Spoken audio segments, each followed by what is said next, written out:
Welcome to Doing Time with Joe. I'm your host, Joe Baker. I'm back again with another episode. In this episode, I'm going to be talking about being a bad parent uh, while you're in prison. It's stemming from a conversation that I had with a young gentleman in here that was giving his son bad advice when it came to an issue of his mother, the son's mother, being involved with another man that wasn't his father. And the exchange between me and the guy in here was interesting, uh, and I think it's something that a lot of people may not be aware of, but I wanted to share this conversation with you because I believe it's important for us as parents in prison to co-parent in a positive and productive way with the child's welfare in mind more so than our own. And that's what I'm going to be talking about. I hope that you can learn something from this as always. And just so sit back, relax, and enjoy the show.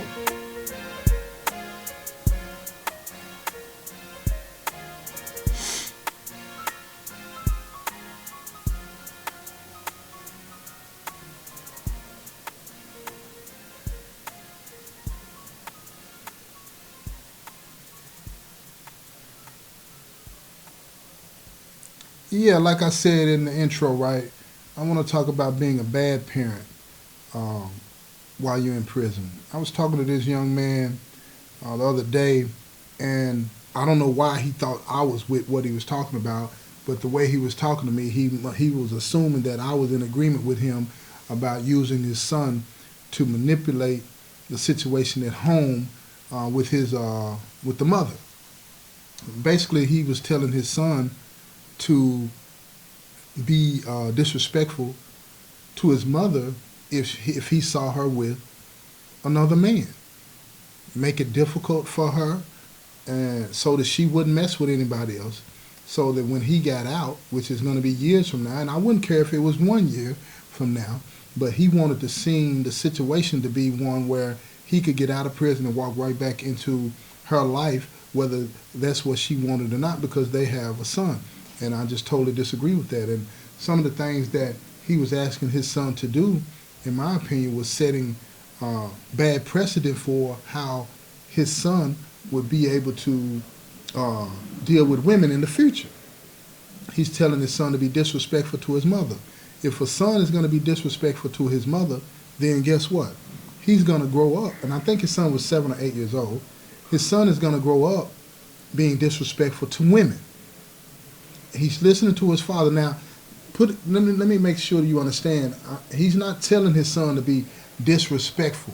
He's telling his son to make it difficult for his mother. If she's with another man, he wants his son at 8 years old to tell the dude that you're not my dad and you can't tell me nothing and this and that. Which all of that's true. He's not his father.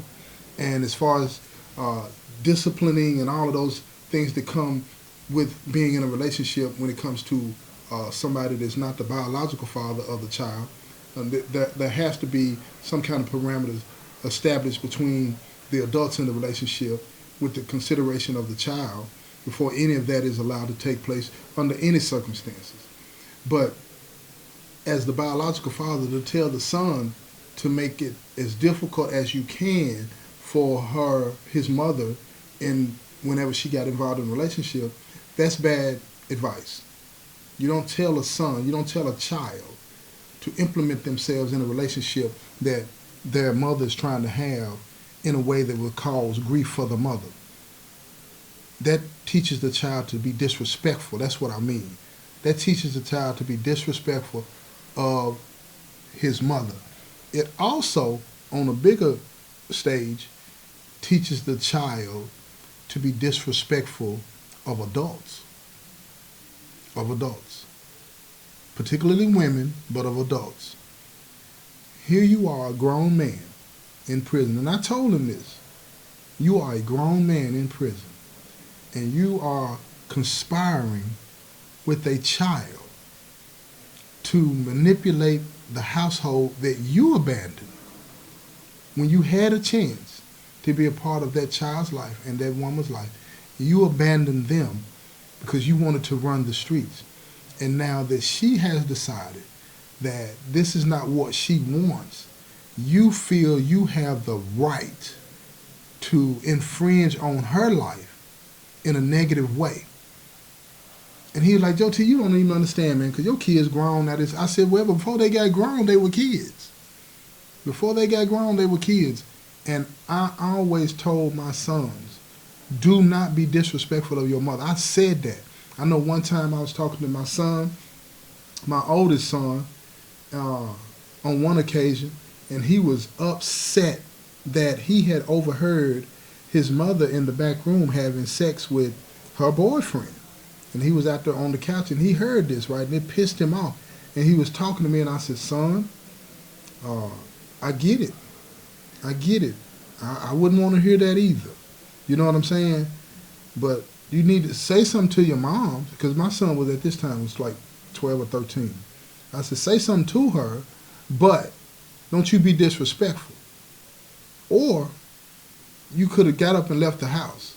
You be respectful of your mother, because this relationship that she was in was a long-term relationship. It's not like he didn't know the guy. And I have to admit that anytime that I had a conversation like this with either one of my sons, where they would feel defensive about a situation like that, it was after they had been to visit me. And I think that on another level, they were trying to be protective of me. You know what I'm saying? In the back of their minds, they may have wanted me to be with their mother, and her being in the room with somebody else threatened that. Because it wasn't like the guy was mistreating them. He did the best he could as well in helping, out in the household. But I think they were more like trying to be like, you my dad, and I don't like this, and so on and so forth. More so for my benefit. And I could have took the bait and said, yeah, that's messed up, and I don't know what's wrong with her, and this, and that, and blah, blah, blah. Which, again, on an adult level, yeah, you don't want your kids hearing that anyway. You don't need that. Now, turn the music up, or wait till they go to sleep, or whatever the case may be, which it was at night. And they probably should have been in the bed asleep anyway.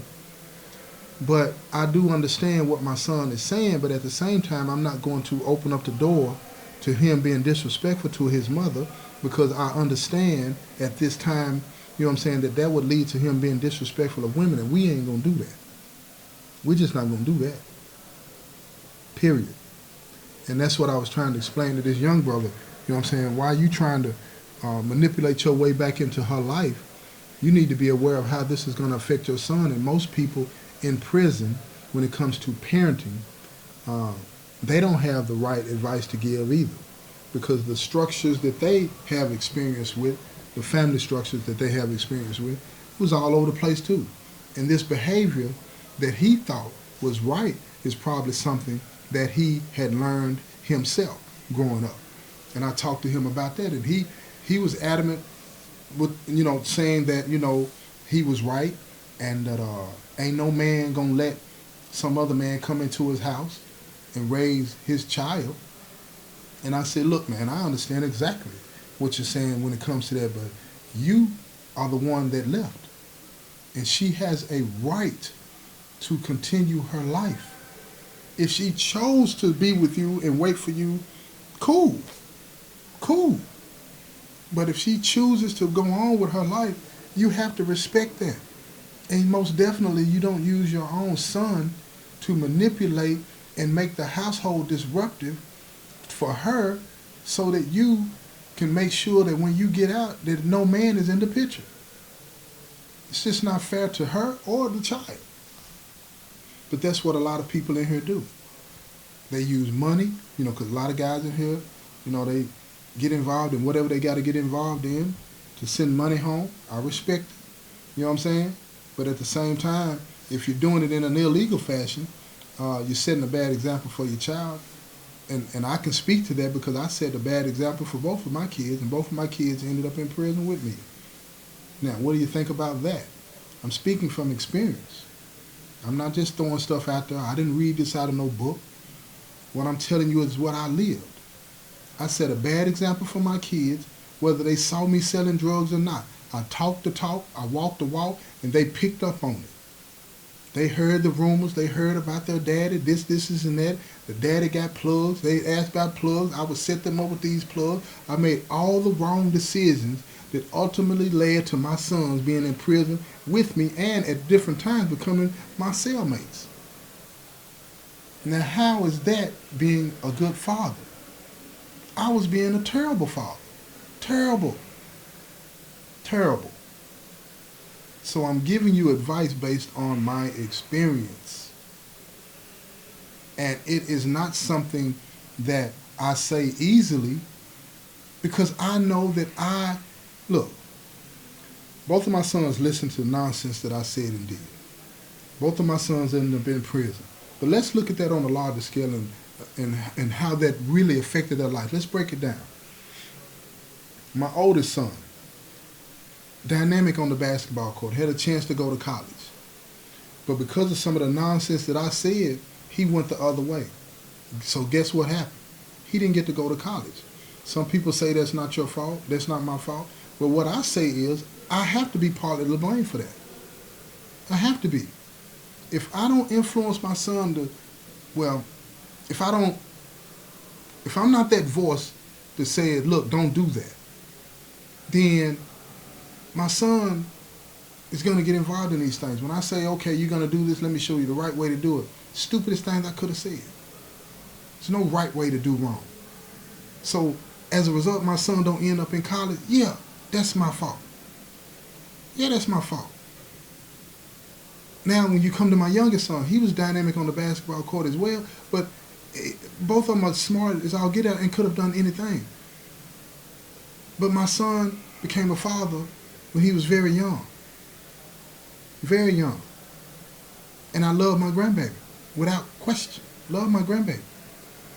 But because of some of the foolishness that I was involved in, some of the foolishness that I opened up to him, he was not in his daughter's life for 10 plus years because he was in prison. And I have to bear responsibility for that. And no question about it. And I'm not feeling good saying that. I'm giving you this advice because it's real. The things that you do, the things that you influence your son to do, that's what I'm telling this guy. The things that he influences his son to do, all in an effort to get back at the mother so he can be in a relationship with her, a relationship that she don't want with him anymore, it's going to have broad-reaching effects. It's going to go way beyond that household in the way that it's going to affect that boy. And being selfish and trying to get back with her and use the son to do it is the most, it's stupid, it's selfish, and it's wrong. Now let's say that, he'll do like a lot of people. He'll find him somebody else, and then he won't want to be with the mother. But let's say that what he is trying to do works. Then he has to bear some responsibility in her life taking a turn that she didn't want it to take because he influenced the son.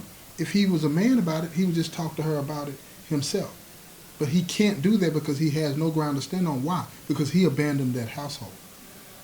He left her with his son. She didn't leave him. He left her. You understand what I'm saying? So in doing that, he abdicates all rights to say anything to her. About the son, yeah, as long as it's the right thing. About her, absolutely not one word. He don't get to decide who she sleeps with. He don't get to decide who she talks to. He don't get to decide any of that. Now, if he wants to co-parent in a positive, productive way, he should talk to her about, okay, let's not move too fast in bringing another man into the house. And let's think about how this is going to affect him and how we can ease him into this so he can accept this and be in a positive and productive way. Now, see, that's being a man. Because at the end of the day, he left. She didn't. And they have to raise this child to be somebody that's going to be a positive and productive citizen. And in doing that, especially in our situations when you're in prison, you have to, you got to grow up fast, man. You got to grow up fast, and you got to put, those feelings that you have. And I have no doubt that he still loves her. He's just expressing it in the wrong way. I have no doubt that he loves her, because he's not trying to hear anything that I'm saying. He gets mad about it when I cut into him like that, because he's saying that I should understand, that I should be on his side because I'm in here. And what I'm telling him is, been there, done that. Been there, done that. And don't get it twisted. I never said anything, about the mother to the kids. I never did allow them to say anything disrespectful to me about her without checking them. You know what I mean? What I'm saying when I say been there, done that, I know how he feels. I know how he feels. But that feeling that he has to find a way to express that in a positive and productive way. I just wanted to drop that on you. I'm not going to make this a long episode. I just wanted to drop that on you. And let me tell you a little bit more advice before I sign off on this, right? When it comes to raising a child from prison, you got to take a back seat to what you want and what's best for the child. When you have, a significant other out there that's raising your child, be grateful for that. Be grateful for that. Because what if you didn't have somebody out there that loved your child to raise them? They found themselves in foster care or in the home of somebody that didn't care nothing about them, because of the circumstances. It could be really, really, really worse. And then you would be upset about that. He's in a household with his mother that loves him dearly, but she wants to move on with her life. And I think that she should have the opportunity to do that if that's what she wants to do. You can still be her friend. You're just not going to be her lover anymore. And that's primarily because you didn't want it, not because she didn't want it. And that's how I'm going to leave this, man. And I hope that you get something out of this. And if you're a mother out there or the parent out there that's raising the child, look, kudos to you. Keep doing what you do. Do the best you can. And put the child first. Because I'm telling you that they're going to need you. They're going to need you in a very strong way. And if you're a single mother and it's not about, or a single parent and it's not about somebody that you love is not there, they're in prison, other circumstances happen and you break up with people or you get divorced or whatever the case may be, and you're doing it on your own, you're doing it, co-parenting, but you're not living together. Look, kudos to you too. Kudos to you too. But let your focus be the child. But you got to make sure that, in my opinion anyway, that you're paying attention to the child in a way that you got to watch everything. That's all I'm going to say. Because if you're not watching everything as best you can, you're going to find yourself in a situation trying to explain later on, assuming that the child understands what you want them to do, and telling the child what you want them to do as far as being responsible and all this and that. Two different things. Don't assume that they'll get it just because, you're in the house and you say it once or twice. Kids need repetition. That's one thing I have learned. And they'll get sick of you saying it. When they start talking about, Mama, you done told me this for the 1,000th time, then they get it. Then you move on to something else, you know what I'm saying, to teach them. But I'm going to wrap this thing up, man. I really appreciate all of y'all out there listening. This has been another episode of Doing Time with Joe. I'm your host, Joe Baker, and I say peace, y'all.